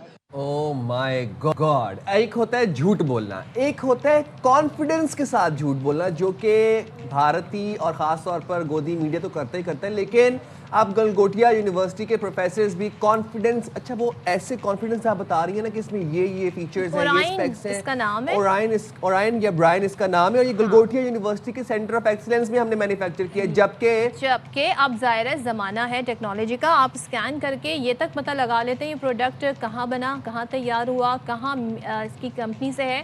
तो जब इसके बारे में पता लगाया वहाँ पर मौजूद लोगों ने, तो पता चला जी ये तो प्रोडक्ट मेड इन चाइना है, मेड इन कोरिया है, मेड इन भारत, इनमें से प्रोडक्ट नहीं निकले ये वाले। तो मतलब ये जो ये जो डॉग था ये मेड इन चाइना है और वो जो ड्रोन था वो जनाब मेड इन कोरिया है। और ये जनाब क्या बता रहे थे कि ये गलगोटिया यूनिवर्सिटी में हमने खुद से बनाया, मैन्युफैक्चर किया है, मतलब बाहर से प्रोडक्ट्स मंगवा के। अच्छा देखिए बात दरअसल ये है, जब आप इतना झूठ बोलेंगे ना तो आपको झूठ की आदत पड़ जाएगी और आपको लगेगा कि पब्लिक को ये झूठ हजम हो जाएगा। आपको याद है मई में क्या हुआ था? मई में हमने इनके जहाज गिराए, मानने को तैयार नहीं, फिर इन्होंने हमारे लाहौर में पोर्ट जी डिस्कवर कर लिया, जो कि डिस्कवर मतलब पोर्ट है ही नहीं कराची में। इनका मीडिया जिस तरीके से झूठ बोल रहा था कि कराची को हमने जी फतह कर लिया, शहबाज शरीफ साहब के बारे में और हमारे आसिम मुनीर साहब के बारे में, न जाने क्या क्या इनका मीडिया झूठ बोल रहा था और इन्हें लग रहा था इनका झूठ पकड़ा नहीं जाएगा, लेकिन इनका झूठ हमेशा पकड़ा जाता है। तो इनका यहाँ पे बोला गया झूठ जो है वो भी पकड़ा गया। तो बाद में हुआ क्या वो भी जरा कभी क्लेम ही नहीं किया कि हमारा है, इंडियन है, गलगोटियन है, हमने नहीं कहा सर। मैं जो कहना चाहती हूँ शायद मैं बहुत अच्छे से कह नहीं पाई, समय के अभाव के कारण या आसपास के बज़ और शोर के कारण, और आप जो समझना चाहते हैं शायद आपने उसमें पूरा धैर्य नहीं दिया उसको ठीक तरह से समझने का। आसपास के बज़ के कारण नहीं, झूठ के बज़ के कारण आप सच बोल ही नहीं पाई और आपने ये क्लेम किया कि ये गलगोटियन है। ये जो दोनों, एक ये डॉग था और जो ड्रोन था, ये गलगोटिया यूनिवर्सिटी में सेंटर ऑफ एक्सीलेंस में बना है। बाद में जब आपका झूठ पकड़ा गया तो आपने कहा कि ओह वो ड्यू टू बज़ और may be heat of the moment में मुंह से निकल गया। अच्छा आई थिंक वो जो ड्रोन वाला है उसका भी इशू बना, वो जो बिल्कुल ड्रोन का भी इशू बना था। वो ये देखिए जहाज़ों के साथ इनकी हिस्ट्री अच्छी नहीं है, बिल्कुल जहाज़ों से तो आप लोग प्लीज भारतीय दूर रहा करें। ये आपको जरा सुनवाते हैं प्रोफेसर क्या कह रहा है। है गलगोटिया का 250 रुपए का इन्वेस्ट एआई वाला आ रहे थे ना, 350 करोड़ इन्वेस्ट किए उन्होंने एआई पे। 250 रुपए में बन जाएगा। ये चांदनी चौक जाओ चोर बाजार में, ये 50 रुपए का पंखी, ये 50 रुपए का थर्मोकोल का सीट और ये 100 रुपया का, ये हो गया 250। क्या बताएंगे, अपने ही लोग इनके पोल खोल रहे हैं। अब इनकी जो अपोजिशन जमात है कांग्रेस, उन्होंने भी एक्सपोज में लिखा कि मोदी हुकूमत ने आलमी सतह पर भारत को एआई के मामले में मजाक बनाकर रख दिया है और एआई समिट में चीनी रोबोट को भारतीय बनाकर पेश किया गया। ये भारत के लिए वाकई शर्मनाक है। अब सोचें उनके लोग, उनकी अपोजिशन की बातें कह रही है और मामला जी ऐसे ही है का ऐसे ही है। मैं अभी कहीं पे पढ़ रहा था, बिल गेट्स ने भी इस एआई समिट में खिताब करना था, वो बिल गेट्स ने भी कैंसिल कर दिया अपना खिताब। फिर भी सूट करती है देन अगेन शफात उनके बारे में। देन अगेन आप इतना झूठ बोलेंगे, 350 करोड़ आपने एआई में इन्वेस्ट करने के बाद आपने क्लेम करते हैं, और आप क्या एआई समिट के अंदर किस तरह की आप टेक्नोलॉजी दिखा रही है जिसमें थर्मल स्टिकर लगाए हुए हैं, थर्माकोल शीट के ऊपर पंखे लगाए हुए हैं। अच्छा हमें कहने की कुछ भी जरूरत नहीं, हम तो रिपोर्ट कर रहे हैं। ये वहाँ पर मौजूद लोगों जो हैं उन्होंने, लोगों ने बताया है, इनकी कांग्रेस की बातें कर रही, तो भारत के जी झूठ के सिलसिले जारी हैं और झूठ खुलने, उनका झूठ का पोल खुलने का सिलसिला भी जारी है, जो जिससे हम आपको अपडेट्स देते रहेंगे। अच्छा जी ज़रा हम आ जाते हैं पाकिस्तान की सियासत के हवाले से बात कर लेते हैं। और इस वक्त हुक्मरान जमात जो है मुस्लिम लीग नून और इत्तेहादी जमात पाकिस्तान पीपल्स पार्टी, दोनों का बड़ा अच्छा कहते हैं ना एक दोस्ती वाला सिलसिला मामला है, लेकिन कहीं ना कहीं कुछ ना कुछ तलखी होती रहती है। अब ज़रा से हम फासले फिर देख रहे हैं, ख़ासतौर पे आज़ाद कश्मीर का जो मामला है, इसमें दोनों जमातों के दरमियान हमें एक वाज़ेह टेंशन नज़र आ रही है। मुस्लिम लीग आज़ाद कश्मीर के सदर हैं शाह गुलाम कादिर, वो कहते हैं कि पीपल्स पार्टी अक्सरियत खो चुकी है। अब बार बार वैसे रिपीटिशन हम देखते हैं कि आज़ाद कश्मीर में हो रही होती है। हुकूमत जवाब देने से कासिर है, अपोजिशन का सामना करने से घबरा रही। हुकूमत समझती है बंदर बाट की पॉलिसी को तब्दील नहीं किया जा सकता। अच्छा जी, पीपी ने अगर ये रवैया ना बदला तो अदम एतमाद की तहरीक लाएंगे, मतलूबा तादाद पूरी है। ज़रा सुनवाते हैं आपको। कश्मीर में पीपल्स पार्टी की हुकूमत के पास वाज़ेह अक्सरियत नहीं, अक्सरियत खो चुकी। हुकूमत जवाब देने से कासिर है और जवाब देना नहीं चाहती। हमारा अपोजिशन का वो सामना करने से भी घबरा रही। आज़ाद कश्मीर में ये जो बंदर बाट की पॉलिसी है, उनको शायद गलत फहमी है कि उनको बदला नहीं जा सकता। अगर पीपल्स पार्टी की हुकूमत ने अपना रवैया दुरुस्त न किया तो आदम एतमाद आने में भी देर नहीं लगी। हमारे पास वो मतलूबा तादाद भी पूरी है। अच्छा जी, अब पंजाब में भी मुस्लिम लीग नून और पीपल्स पार्टी के दरमियान नोक झोंक का सिलसिला जारी है। गवर्नर पंजाब सलीम हैदर कहते ये हैं कि पीपल्स पार्टी पंजाब में बहाल हो गई, लाहौर में पार्टी तगड़ी होगी तो पंजाब भर में होगी। कारकुनों से खिताब में गवर्नर पंजाब ने कहा कि बिलावल भुट्टो को वज़ीर आज़म बनाना मिशन है, क्योंकि बिलावल के अलावा विजन वाला लीडर पूरे मुल्क में नहीं है। ज़रा उन्हीं की ज़ुबानी सुन लें। पार्टी पंजाब में और लाहौर में बहाल होगी नहीं, हो चुकी है। सबसे पहले लाहौर में पार्टी तकड़ी होगी तो पूरे पंजाब में तकड़ी। मिशन एक ही है, बिलावल भुट्टो जरदारी को इस मुल्क का प्राइम मिनिस्टर। ये वजीर आजम नहीं बनाना कि हमारी पार्टी के लीडर हैं, इसलिए वजीर आजम बनाना है कि मुझे ये दावा है कि बिलावल भुट्टो के कद काट, उसके विजन का लीडर इस पाकिस्तान में कोई और है ही नहीं। शनी जी, सारी सूरत हाल पर बात कर लेते हैं। आखिर मामलात हैं क्या और क्यों हमें ये दूरियां नज़र आ रही हैं? पीपल्स पार्टी के रहनुमा हसन मुर्तज़ा साहब मौजूद हैं हमारे साथ। Thank you so much Hasan Murtaza साहब ज्वाइन करने के लिए। ज़रा से बताइएगा, वैसे तो आप लोगों का बड़ी आइडियल इत्तेहाद रहा है, इस वक्त हम देख रहे हैं, लेकिन कुछ मामलात आते हैं उस पर काफ़ी ज़्यादा तलखियाँ हो जाती हैं, फिर बयानबाजी का सिलसिला बीच में शुरू हो गया था, वो रुका, अब दोबारा से हम ये देख रहे हैं। इस वक्त आप एज वी स्पीक नाउ कह सकते हैं कि ख़ास तौर पे पंजाब में दोनों पार्टियों के ताल्लुकात आइडियल हैं? बहुत शुक्रिया सदर, मैं गुजारिश करूंगा कि आपका शुक्रिया, मेहरबानी है कि आपने मुझे मौका दिया और मुझे अपने प्रोग्राम में बुलाया। जहाँ तक ताल्लुक है पाकिस्तान पीपल्स पार्टी का और मुस्लिम लीग का, हम इत्तेहादी हैं। यकीनन हम इस मुल्क को इन चैलेंजेस से निकालने के लिए बड़े मुश्किल हालात में साथ बैठे हैं। दो मुख्तलिफ नज़रियात की जमातें हैं, हमारा अपना मैनिफेस्टो है, उनका अपना मैनिफेस्टो है।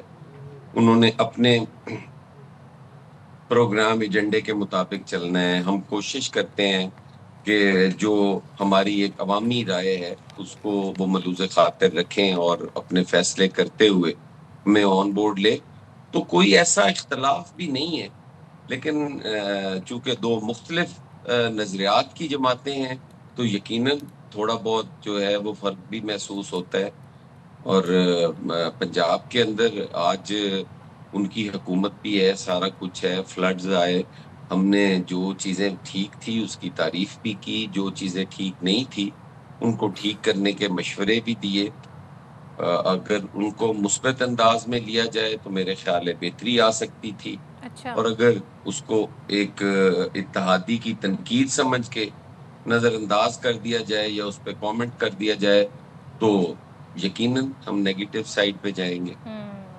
अच्छा हसन साहब, गवर्नर पंजाब सलीम हैदर साहब ये कहते हैं कि पीपल्स पार्टी पंजाब में बहाल हो गई है और लाहौर में पार्टी तगड़ी होगी तो फिर पूरे पंजाब में तगड़ी होगी। मुस्तकबिल में पंजाब में पीपल्स पार्टी की क्या पोजीशन देख रहे हैं आप?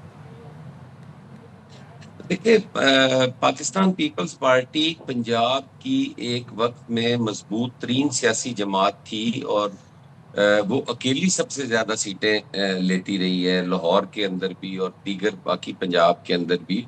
जहाँ तक गवर्नर साहब के कहने का ताल्लुक है तो वो बिल्कुल बजा फरमा रहे हैं, क्योंकि पीपल्स पार्टी तो हर घर में मौजूद है। एक टाइम ऐसा आया जब हमें मुश्किल फैसले लेने पड़े, अनपॉपुलर फैसले लेने पड़े, जिसकी वजह से पीपल्स पार्टी थोड़ी कमज़ोर हुई, उसकी स्पेस कम हुई पंजाब के अंदर।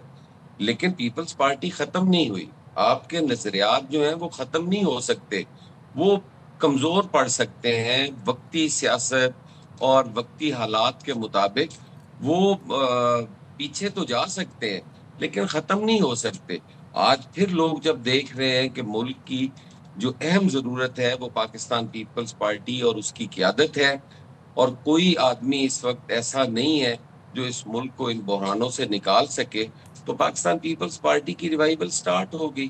पिछले दिनों हमने लाहौर के अंदर एक कश्मीर रैली का इनेकाद किया, उसमें आपने देखा होगा कि लोगों ने भरपूर शिरकत की और बड़े पुरजोश थे, बड़े एनर्जेटिक थे, बड़े बलबले के साथ लोग बिल्डिंगों पे चढ़े हुए थे और विक्ट्री के साइन बन रहे थे, नारेबाजी हो रही थी। तो यही रिवाइवल होती है किसी सियासी जमात की। बाकी कभी किसी ने सीट्स ज्यादा ले ली, किसी ने सीट्स कम ले ली। अब ये तो नहीं कहा जा सकता कि पाकिस्तान मुस्लिम लीग नून के पास कराची या अंदरून सिंध में कोई सीट नहीं है तो वो वहाँ पे खत्म हो गई होगी। नहीं, वहाँ पे भी मुस्लिम लीग नून मौजूद है। इंटरेस्टिंग आपने कंपैरिजन किया है कि मुस्लिम लीग नून का सिंध में और आपका पंजाब में, वेरी इंटरेस्टिंग। अच्छा, आपने शुरू में कहा कि आप बहुत सारे मशवरे दे रहे होते हैं बतौर इत्तेहादी। आजकल एक बड़ी जहाज़ का बड़ा चर्चा हो रहा है जो पंजाब गवर्नमेंट ने ख़रीदा है। अच्छा, अब ज़ाहिर है वो 19 सीटर है, लग्जरी प्लेन है। अब सवाल पूछा गया, अज़मा बुखारी साहिबा वज़ीर इत्तलात पंजाब हैं, वही कहती हैं जी एयर पंजाब के लिए ख़रीदा है, तो आप वैसे क्या मशवरा देंगे? नागुज़ीर था, बहुत ज़रूरी था ख़रीदना एयर पंजाब के लिए जहाज़, बेस्ट डिसीजन लिया पंजाब गवर्नमेंट ने? देखिए, मैं इन चीज़ों को ये समझता हूँ कि ये हुकूमत की ज़रूरत होती है और इस पे गलत बयानी करने की या झूठ बोलने की ज़रूरत नहीं है। क्या अगर वज़ीर आला को ट्रैवल करना पड़ेगा तो वो कोई अर्बन ट्रांसपोर्ट तो यूज़ नहीं करेंगे। नहीं सर, वो कह रही है एयर पंजाब के लिए लिया है 19 सीटर त्यारा। सर मैं वही अर्ज कर रहा हूँ, जहाज़ उनकी ज़रूरत है। अगर उन्हें जहाज तब्दील करने की जरूरत महसूस हुई है तो यकीनन वो नया लेंगे। इसमें ये कहना कि वो किसी एयरलाइन के लिए हम खरीद रहे हैं या ये उसकी कड़ी है, ये कहने की जरूरत नहीं है। अच्छा, मैं कह रहा हूँ कि उनको ओन करना चाहिए कि ये जहाज हमने वजीर आला साहिबा के लिए लिया है, उन्होंने ट्रैवल भी करना होता है, उनकी जरूरत है। और कोई भी अवामी रहनुमा जो है वो अपने ऑफिस में नहीं बैठ सकता। उसने कभी रहीम यार खान जाना है तो कभी अटक जाना है, कभी उसने साहिवाल होना है तो कभी उसने मियांवाली होना है। तो ये सारी चीजें जो हैं, ये हेली भी इस्तेमाल होगा, जहाज भी इस्तेमाल होंगे, इसलिए ये जरूरत की चीज है। अच्छा, और मैं समझता हूँ अगर वजीर आला साहिबा ने लिया है तो उन्होंने ठीक किया है। अगर उनका कोई स्पोक्स पर्सन उसको दाएं बाएं करने की कोशिश करता है तो सही है, ठीक है। चलाने वाली बात है। आपका एतराज बस इतना है कि अगर सीएम ने लिया है तो कोई बात नहीं, लेकिन ये नहीं कहा है कि इसे एयर पंजाब के लिए। Thank you so much. Hasan Murtaza साहब का मौक़िफ़ इस सारे इशू पर आ गया है। अच्छा जी, अब जैसे जैसे हमारे शो का वक्त आगे बढ़ रहा है तो वैसे वैसे ही रोज़ा इफ्तार का जो टाइम है वो करीब आता जा रहा है, कुछ देर अभी बाकी है। इस टाइम भी हम देखते हैं काफ़ी ज़रा सी रौनक हो जाती है, हमें लोग सड़कों में नज़र आते हैं। इफ्तारी शुरू पहले दिन ज़रा सा ना ये होता है, घरों में चीज़ें उस तरह नहीं बनी होती तो लोग ज़रा मार्केट का भी रुख करते हैं। इस टाइम पे जनाब रश लगने लग जाता है पकौड़ों समोसों वालों के पास, जलेबी वालों के पास। तो इस बाज़ारों में है गहमा गहमी और अच्छी खासी गहमा गहमी है। दीगर शहरों से हमारे नुमाइंदे हमारे साथ मौजूद हैं। हसन हफीज़ हमारे साथ लाहौर से हैं, चांद अहमद खौकर हमारे साथ लाहौर से, चांद नवाब कराची से हैं और हमारे साथ उस्मान मौजूद हैं पेशावर से। उस्मान अली, पहले लाहौर का रुख करते हैं। पहले लाहौर का रुख करते हैं, अहमद की तरफ चलते हैं। और अहमद तो बाकायदा हमें नज़र आ रहा है कहीं पर जहाँ खड़े वहाँ पे काफ़ी ज़्यादा रश है। अहमद, क्योंकि रोज़ा जल्दी इफ्तार हो जाता है लाहौर में टाइमिंग्स के लिहाज से, तो काफ़ी रश देख रहा है। ज़रा बताइएगा फर्स्ट डे ऑफ रमज़ान क्या सूरत हाल है? देखें, रमज़ानुल मुबारक का पहला रोज़ा था और फिर पहली इफ्तारी है, तो रश जो है वो बहुत ज़्यादा है बाज़ारों में। क्योंकि जैसे सदब आपने बात की, पहले रोज़ लोगों की कोशिश होती है कि ज़रा कम बनाएं घरों में और बाहर से ज़रा खरीदो फरोख्त ज़्यादा करें, तो दस्तरखान की रौनकें बढ़ाते हैं समोसे, कचौरियाँ, पकौड़े। तो हम इस वक्त गढ़ी शो के इलाके में मौजूद हैं, जहाँ पर पॉइंट है कि मेरे इर्द गिर्द तकरीबन 2 से 3 दुकानें हैं जहाँ पे लोगों का रश ही रश है। और मेरा आप समझें कि मेरे लिए भी कड़ा इम्तिहान है कि मैं रोज़े की हालत में हूँ और जो समोसे की कचौरियों की जो महक है ना, वो इस टाइम मुझे भी तंग कर रही है। तो कुछ ही वक्त बाकी रह गया है अफ्तारी होने में। तो जो हमारे लाहौरी हैं वो इस वक्त मौजूद हैं मुख्तलिफ खाने पीने की दुकानों पे, कोई दही भले की दुकानों पे, और जो ज़्यादा रश देखने में आ रहा है वो पकौड़ों की, समोसों की और कचौरी की दुकानों पे जो है वो ज़्यादा रश देखने में आ रहा है। और इस पर भी ज़रा मैं अपने कैमरामैन से गुजारिश करूँगा दिखाएं कि ताज़ा सबसे कचौरियाँ, छोटे समोसे और रोल, आलू वाले समोसे, कचौरियाँ, और यहाँ पर भी जो है वो आलू वाले समोसे, चिकन समोसे। अच्छा। और ये छोटे समोसे लाहौर की स्पेशल डिश होती है। इनका साइज जो है सदब ये देख लें, इसके साथ और इस समोसे के साथ, इन दोनों के समोसों का जो साइज है इनमें वाज़िया तौर पर फर्क है। फ्रेश। अच्छा, ये बताएं जरा अहमद की बड़े समोसे के साथ चटनियाँ डिफरेंट होती हैं, छोटे के साथ डिफरेंट होती हैं, ऐसा ही है ना? देखिए, समोसे ये दुकान वाले पे डिपेंड करता है कि वो कैसे बना रहा है, लेकिन छोटे समोसे की जो चटनी है वो ज़रा डिफरेंट होती है और उसमें ज़रा पुदीने की चटनी ज़्यादा मानी जाती है लाहौर में। लेकिन जो बड़े समोसे हैं उसमें चने वाली चटनी और साथ लाल जो चटनी होती है टमाटरों की, वो कंसीडर की जाती है, तो उनका ज़रा ज़्यादा मज़ा जो है वो बढ़ जाता है। और कचौरियों के साथ चटनी जो है वो डिफरेंट होती है, उसमें लाल चटनी ज़्यादा जो है वो खाई जाती है। और दही वाली चटनी का भी रिवाज है, क्योंकि सर्दी है तो दही वाली चटनी ज़्यादा इस्तेमाल होगी। गर्मियों में दही वाली चटनी जरा खराब हो जाती है। अच्छा, आपके पीछे हम देख रहे हैं भर भर के वो बड़े बड़े परात जो हैं उसमें समोसे और पकोड़े और कचौरियां जा रही हैं, जबरदस्त। बस कर दे, लग रहा है आपको भी बहुत रोज़ा लग रहा है। हमारे साथ ही रहिएगा, उस्मान भी साथ हैं। ज़रा कराची चलते हैं चांद नवाब की तरफ और उनसे पूछते हैं कि कराची की मार्केट्स में कितना रश है, लोग किन आइटम्स को ज़्यादा परचेज कर रहे हैं। तो चांद नवाब ज़रा हमें अपडेट दीजिए, बहुत कम टाइम रह गया अब रोज़ा इफ्तार होने में। जी बिल्कुल, जो है रोज़े का रहमतों का महीना शुरू हो गया।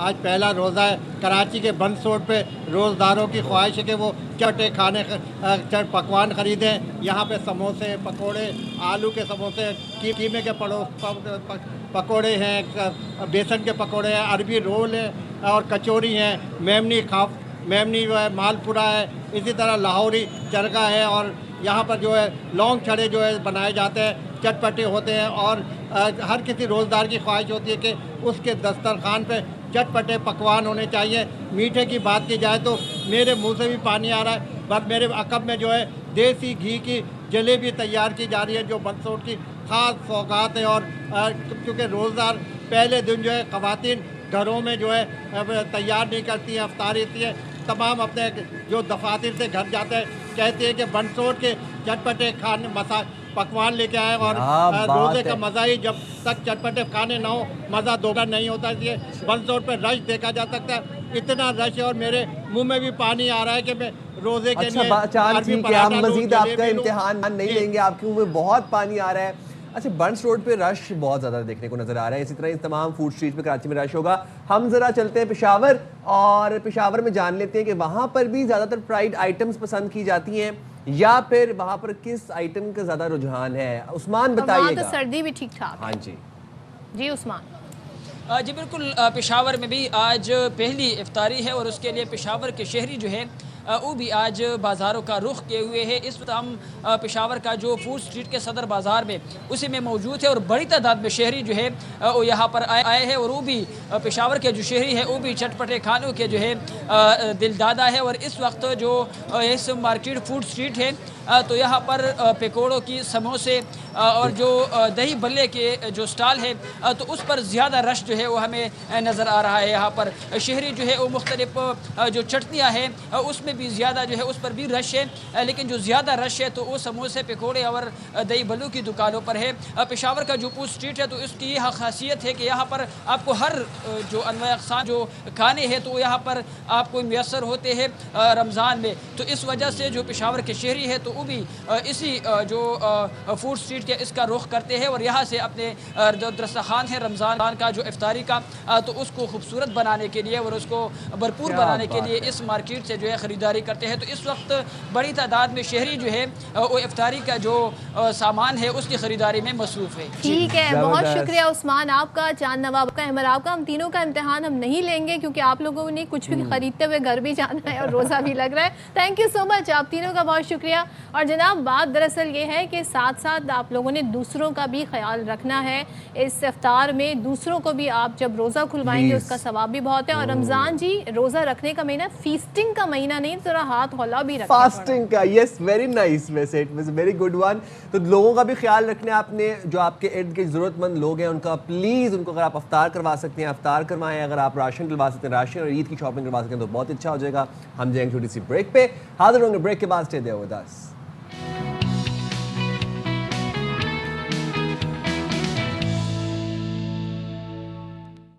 वेलकम बैक जनाब। और यहाँ पर एक ज़रा अपडेट आप लोगों के साथ शेयर कर रहे थे। सिविल अस्पताल के सक्खर के ऑर्थोपेडिक वार्ड की खस्ता हाली का मामला सिंध हाई कोर्ट के डिवीजन बेंच ने ऑर्थोपेडिक के लिए बनाई गई इमारत में ट्रॉमा सेंटर की मुंतकली रोकने का हुक्म दे दिया है। सलीम सहतू हमें इस हवाले से तफसीलात से आगाह करेंगे। सलीम बताइएगा। जी बिल्कुल, आज पाकिस्तान फेडरल यूनियन के रहनुमा लाला अफसर पठान की जानिब से सिविल अस्पताल सक्खर में कायम ऑर्थोपेडिक वार्ड की खस्ता हाली इमारत के खिलाफ दाखिल जो दरखास्त थी वो सिंध हाई कोर्ट सक्खर के आईनी बेंच में जेर समाअत रही। आज जस्टिस अमजद अली कोयो और जस्टिस अली अदा पर मुश्तमिल दो रुकनी आईनी बेंच ने इस केस की समाअत की। समाअत के दौरान बैरिस्टर अब्दुल गफ्फार खान ने अदालत को आगाह किया कि सिविल अस्पताल सक्खर में 2024 में जो ऑर्थोपेडिक वार्ड के लिए एक इमारत बनाई गई थी जो सिविल अस्पताल इंतजामिया ने एक MOU के तहत खुद मुख्तार इदारे के हवाले कहती है, जहाँ पर ट्रॉमा सेंटर कायम किया गया है। ऑर्थोपेडिक को जो वार्ड दिया गया है वो खस्ता हाल है, उसकी छतें गिर रही हैं, प्लस्तर गिर रहे हैं। ऑर्थोपेडिक वार्ड में मरीज पहले ही हड्डियों उनकी टूटी होती है, वो मजीद जो वो बीमार हो सकते हैं, वहाँ पर उनको चोटें लग सकती हैं, जिस पर अदालत ने इंतहाई बरहमी का इजहार करते हुए सिविल अस्पताल इंतजाम से इस्तफसार किया कि किसके कहने पर सिविल अस्पताल के ऑर्थोपेडिक वार्ड के लिए बनाई गई इमारत को ट्रॉमा सेंटर के हवाले कर दिया। अदालत ने फिर 4 हुक्म जारी किया कि वहाँ पर ट्रॉमा सेंटर जो वो बंद किया जाए। उस इमारत जो ऑर्थोपेडिक के लिए इमारत बनाई गई थी, वहाँ पर किसी भी किस्म की कोई भी सरगर्मी आइंदा समाज तक ना की जाए। अदालत तय करेगी कि उस इमारत में क्या होगा, क्योंकि ठीक है, अदालत के इस हवाले से अहकामात आ गए। बहुत शुक्रिया सलीम सैतू हमें आगाह करने के लिए। हम अगेन शॉर्ट ब्रेक। ब्रेक पे हाजिर होंगे। ब्रेक के बाद हमारे साथ जुड़े रहिएगा।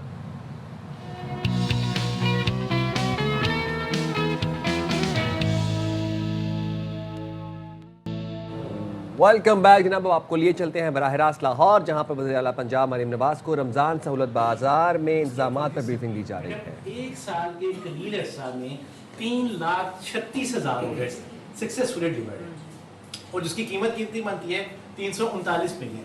और इस दफ़ा मैडम रमज़ान में इंशाल्लाह हम आपको बाजार वाइज भी समरी प्रेजेंट कर रहे होंगे कि किस बाजार से कितनी कितनी होम डिलीवरी हुई और कितनी कितनी अमाउंट की होम डिलीवरी हुई। तो मैडम इसका एक हमने आपकी तरफ से छोटा सा एक आपको प्रेजेंट करना चाहेंगे। एक एनालिसिस भी हमने किया है जो मैं बहुत एक्साइटेड हूँ आपको दिखाने के लिए, पूरी बैक बाय डॉक्यूमेंट्री एविडेंसेस है। ये मैडम हमारे बाजार की आज 19 तारीख का रेट है आलू का 20 रुपये। और ये मैडम हमारे सेम होम डिलीवरी के प्रोजेक्ट जो मार्केट में मिल रहे हैं प्राइवेट, वो भी होम डिलीवरी दे रहे हैं। 20 रुपये का आलू है मैडम, ये देखिएगा प्लीज, यहाँ पे ऑन एवरेज आलू का रेट 49 रुपए है और हम दे रहे हैं 20 रुपए। जी मैडम। और मैडम इसके अलावा ये लोग होम डिलीवरी के चार्जेस अलग लेते हैं, ठीक है। और हमारी तरफ से क्या है सर्विस, हम आपको रेट भी डीसी पे देंगे, क्वालिटी भी आपकी पसंद की, अगर नहीं आपको पसंद आता वापस कर दें। और मैडम चार्जेस भी कोई नहीं है, फ्री होम डिलीवरी। अब इससे भरकर एक गवर्नमेंट क्या कर सकती है। और ये अफजल भाई उसमें कार्ड भी स्वाइप कर सकते हैं। जी जी मैडम। और ये मैडम आज नीचे कर रहा है। तो मैडम ये अगर आप प्लीज देखें, अनियन का 86 का एवरेज है आज मार्केट का, हमारे पास 58। नीचे प्लीज अगर दिखाएं, 122 टमाटर 88 हमारे पास, गार्लिक 719 मार्केट, 525 हमारे पास। और ये ज़बानी कलामी नहीं है। ये मैडम इसकी छोटी सी समरी है। अब इसका अगर कंपाइल करके एक वो रिलीफ वाली प्लीज लगाएं। वेरी नाइस, ये तो काफी ठीक ठाक फर्क है जी। और मैडम यही हम चाह रहे हैं कि आप आपको ये भी दिखाएं कि हम क्या क्या एफर्ट इसमें आपकी सरबराही में कर रहे हैं।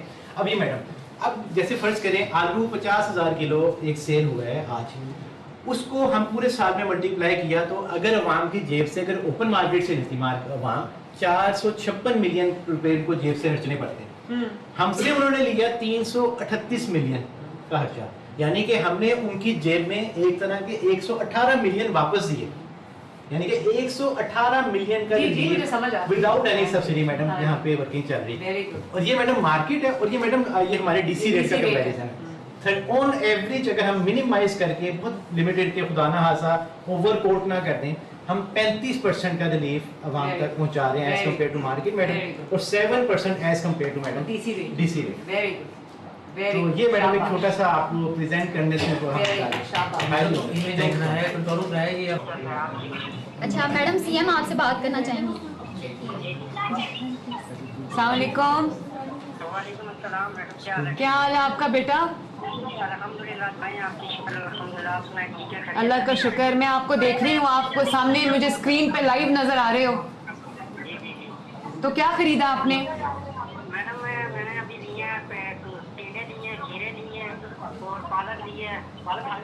आपको टींडे कैसे मिले? पालक 28 रुपए मिली। और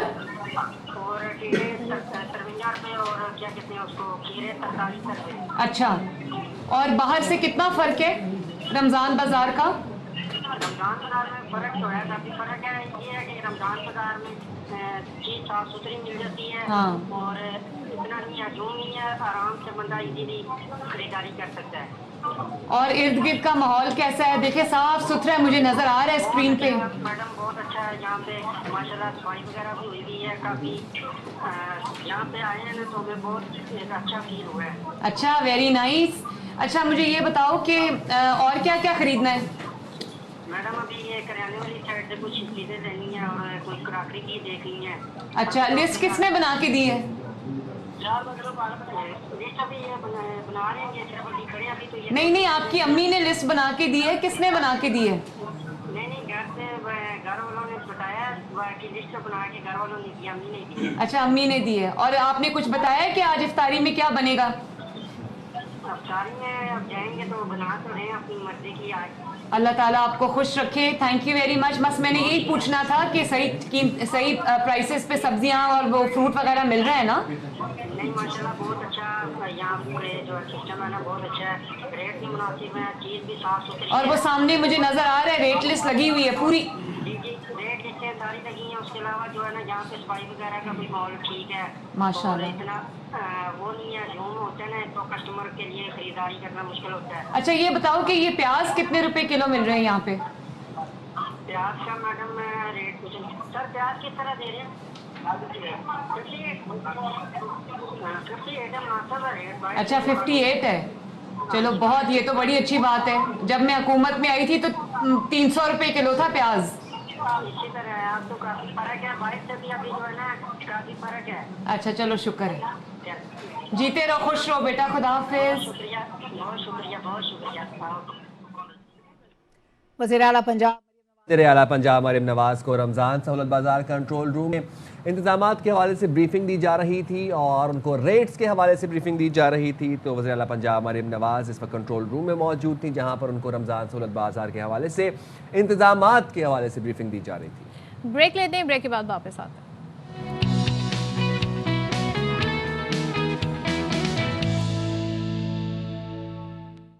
वेलकम बैक। और आज पहला रोज़ा रमज़ानों में अक्सर बेशतर सहर इफ्तार में हम लोग ये सोच के कि एक तो सहरी में रोज़ा रखना है, बहुत खा लेते हैं, फिर क्या होता है इफ्तार में बहुत खा लेते हैं तो उससे सीने में जलन और दीगर मसाइल पैदा हो जाते हैं। बिल्कुल एसिडिटी होती है। तो एसिडिटी के क्या वजूहात हैं और कैसे कंट्रोल होगा? हमारे साथ हकीम नज़ीर शाह मौजूद है। बहुत शुक्रिया हकीम साहब, आपने शाम रमज़ान के लिए वक्त निकाला। सर, क्या वजूहात हैं, हाउ टू कंट्रोल इट? देखिए, बहुत सारे रीज़न हैं इसमें। यह है कि हम एक तो इफ्तार में बहुत कुछ बना लेते हैं और सहरी को भी, लेकिन खाते थोड़ा सा और खाना खाने के बाद लेट जाते हैं। आप खाना पीना हर चीज़ खाएं, अच्छी तरह चबा के खाएं, थोड़ा भूख रख के खाएं, लेकिन सुबह की सहरी आप अच्छी किया करें। और उसके बाद ये है कि जो जैसे मुरगन चीज़ें होती हैं, मैंने अक्सर लोगों को देखा है कि बहुत सारा पाया, बिरयानी मसाला, प्लस बाज़ लोगों को तो मैंने अचार खाते हुए भी देखा है, जो कि ज़ाहिरी बात है आपके मैदे में तेज़ाबियत करेगी।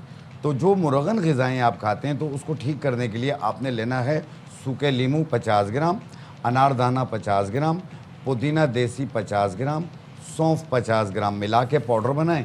जब भी सहरी करें, इफ्तारी करें, उसके बाद खाने के बाद 1 चाय वाला चम्मच पानी के साथ लें। आप देखें लकड़ हज़म, पत्थर हज़म, मैदा तेज़ाबियत, गैसेस, मुंह का कड़वा हो जाना या मुंह में छाले बन जाना, तेज़ाबियत आना, मुंह के खट्टा पानी आना, पेट का फारा होना, ये सब दूर हो जाएगा। तो आप तो वो नुस्खा बता रहे हैं कि लोग फिर कहेंगे हम तो खाते ही रहे, हम फिर ये जो नहीं, खाना पीना मैंने कहा ना म्याना रवि पे करें, आप हर चीज़ चबा के खाएं।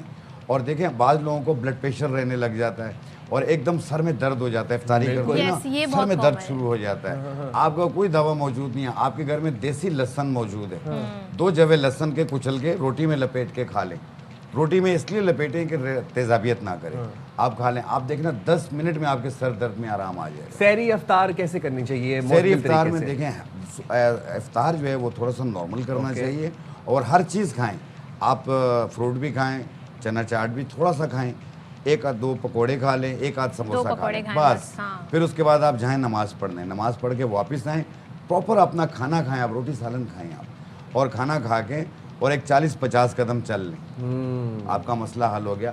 और पानी का टेक जो है आप हर आधे घंटे बाद आधा गिलास, हर आधे घंटे बाद आधा गिलास पिएं, ताकि जो दिन को पानी आपने ना पिए और रात को। और सहरी खा के पानी ना पिए, उससे पहले पानी पी लें, 2 घूंट आखिर में आप। अच्छा, लस्सी का इस्तेमाल कैसा है सहरी? देखें, सहरी में जो है आप बाज़ लोग दही खाते हैं, बाज़ लोग लस्सी पी लेते हैं कि हमें दिन भर जो है वो भूख ना लगे।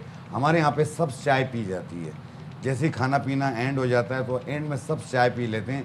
पूरे दिन में प्यास और ये जो भूख की शिद्दत है ये कंट्रोल में रहती है। ये मेरे वालिद साहब का नुस्खा। अच्छा, हम वही करते आ रहे हैं, अभी तक मुझे एहसास ही नहीं है कि मुझे सब्ज़ चाय उसको बनाने का तरीका क्या है? आम सब्ज़ चाय जिस तरह बनाते हैं, 1 चम्मच सवा कप पानी में डाल के उबाल लिया, उसमें आप अपनी मर्जी का गुड़ भी मिला सकते हैं, शहद भी मिला सकते हैं। सही। अगर जायके के तौर पे, अदरवाइज ये है कि वेट भी नहीं बढ़ेगा। अगर आपने जिस तरीके से रमज़ान में वेट कम करना है और ईद पे स्मार्ट नज़र आना है तो आपने सिर्फ 2 चीज़ें ले लें, अलसी के बीज और ज़ीरा सफ़ेद मिला के पाउडर बनाएं, आधी चम्मच सुबह सहरी को, आधी चम्मच इफ्तार के बाद लें। आप देखें दिनों में आपका वेट कम होता जाएगा। चले, क्या ज़बरदस्त बातें बताइए, बहुत मुख्तसर टाइम में। थैंक यू सो मच हकीम शाह नज़ीर हमारे साथ। भाई देखिए, टाइम इफ्तार के बाद भी होता है, 2 घंटे का तरावी में टाइम होता है, तो जो लोग तरावी पढ़ रहे हैं वो ख़ास तौर पे अपने साथ पानी की बोतल ले जाएं ताकि आपको डिहाइड्रेशन ना हो। बिल्कुल जनाब, तो अब हम आपसे चाहेंगे इजाज़त, अपना बहुत ज़्यादा ख्याल रखिएगा। और लाहौर में इस वक्त अज़ान मगरिब का वक्त हुआ चाहता है, हमें दे इजाज़त। अल्लाह हाफ़िज़। पाकिस्तान जिंदाबाद।